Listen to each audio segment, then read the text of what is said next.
ಆದ್ರೆ ಸೂರ್ಯಶೇಖರ ಅವನನ್ನ ತಡಿತಾನೆ. ಕುಮಾರ, ನನಗಿನ್ನೂ ಸಮಯ ಉಳಿದಿಲ್ಲ.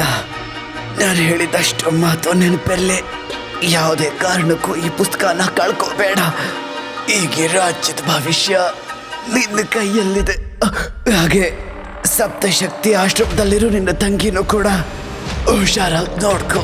ಮತ್ತೆ ಇನ್ನೊಂದು ವಿಷಯ, ನನ್ನ ಕೊನೆ ಆಸೆ ಏನೋ ಅಂದ್ರೆ ಎಂದು ಹೇಳ್ತಾ ರಕ್ತವನ್ನ ಕಕ್ತ ಸೂರ್ಯಶೇಖರ ಅಲ್ಲೇ ಸತ್ತೋಗ್ತಾನೆ.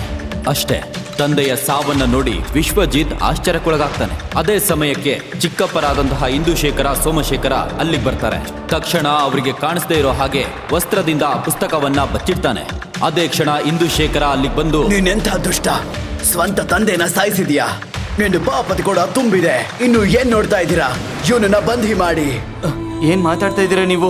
ನಾನು ನಮ್ ತಂದೆನ ಸಾಯಿಸೋದು ಅಂದ್ರೆ ಏನು? ಇದರಲ್ಲಿ ಖಂಡಿತ ಯಾವ್ದೋ ಷಡ್ಯಂತ್ರ ಇದೆ ಎಂದು ವಿಶ್ವಜಿತ್ ಸೈನಿಕರಿಂದ ತಪ್ಪಿಸಿಕೊಳ್ಳೋದಕ್ಕೆ ಪ್ರಯತ್ನ ಪಡ್ತಾನೆ.